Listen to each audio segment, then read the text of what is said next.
Hello, class. Before we get into the video lectures for this week's lessons, I wanted to take a little time and talk about the brain. Um, a lot of what we're discussing in this class, we talk a lot about cognitions, we talk a lot about affect, but unfortunately, in this class, we don't connect that back to the brain and brain functioning and brain development. It's something you may have covered in your early psychology classes, but it's something I just wanted to really quickly go over with you, and the things that are important anyway to this class and understanding the materials within this course. So, what I'm going to do today is I'm going to talk about brain development um, through the years. There was really three distinct phases of brain development over the years. So I want to talk about those three distinct phases, what each phase brought in terms of development and what it brought to human functioning.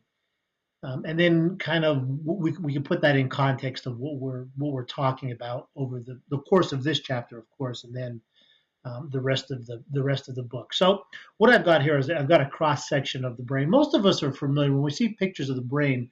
We're used to seeing that kind of sponge-like, cantaloupe-like top overlapping material of the brain. Well, yeah, that's certainly part of the brain. But what I did here is I took a cross section of a human brain just so you could see the three distinct phases of development. So let's start. Let's start at the bottom and look at what I have labeled there as the reptilian brain, and that is the part that's circled.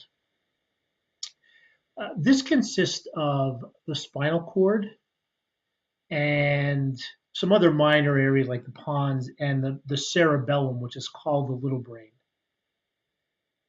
This part of our brain was developed about 500 million years ago. So I want to stop for a second and just make sure that you're understanding the type of time frame we're talking about here. Because again, in our book, we're saying we're debating nature versus nurture and how much of our personality, how much of our functioning has to do with what I'm born with versus maybe environmental factors after I'm born. Well, we're talking here about a part of our brain that's 500 million years old.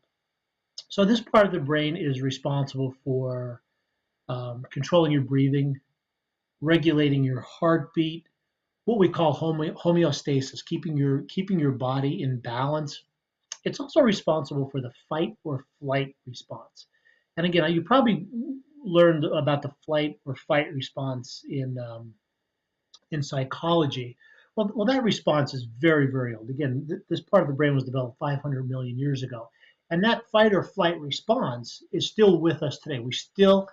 Our body still engages or gets ready for action whenever it feels threatened.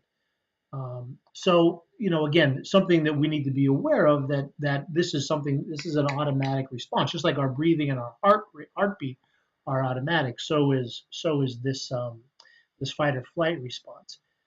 This, again, is called the reptilian brain because this part of the brain is very similar to what you'd see in a reptile or an alligator or a rodent today. So that's the first part of the brain. That was 500 million years ago.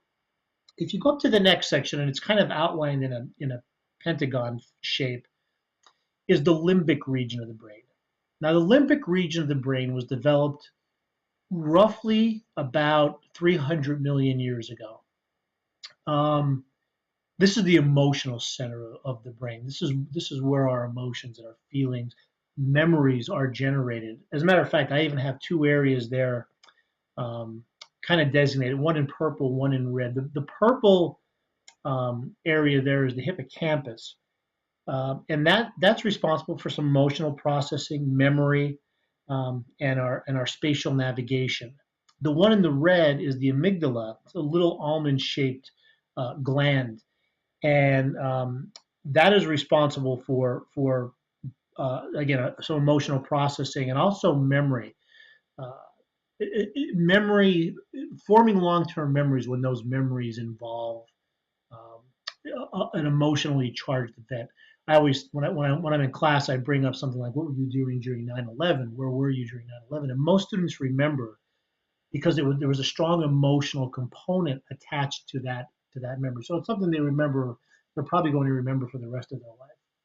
So this limbic area, this limbic region of the brain, um, is roughly 300 million years old. So again, very old area of the brain, highly developed. It comes to us with a lot of automatic responses. So those are the first two areas of the brain to develop. The last part, the part that you're familiar with, that overlapping looking section of the brain, is called the neocortex. That is our thinking, reasoning, planning, forethought, predicting part of the brain. Again, when we talk about cognitions, we're talking about this neocortex. We're perceiving things from the environment and we're processing it in this thinking part of the brain. This part of the brain is only 250,000 years old. 250,000 years old. So we're talking about the reptilian brain, which is 500 million years old, the limbic region of the brain, which is about 300 million years old, and this cognitive thinking part of the brain, which is 250,000 years old. So something automatically should come up and say, wow, we're in our infancy in terms of the thinking, the planning, decision making, problem solving part of our brains, this frontal lobe. And that's absolutely true. So these three parts of the brain are in constant communication with each other. The Particularly the limbic region and the neocortex, they're very close together. There's a lot of information exchange between those two areas very rapidly. And for most part, the thinking cognitive part of our brain can control a lot of what's going on in that emotional processing center of our brains. But there are times when it can't.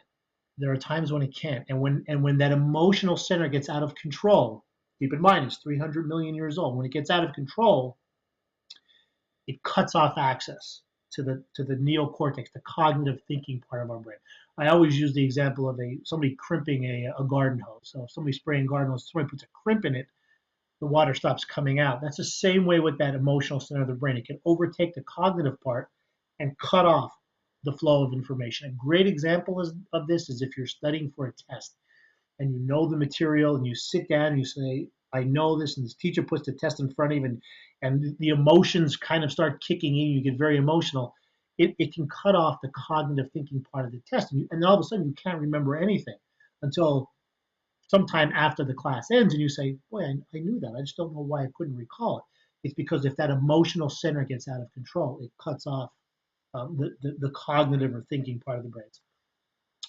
So there's the three stages of development of our brains. You get the reptilian brain, which is really in charge of body functioning and homeostasis, but also the fight or flight response, which is very active still today in human beings. The limbic region or emotional center of the brain, which is in charge of processing emotions, generating hormones, and forming memories. And then the neocortex, which is the problem solving and predicting forethought part of our brains.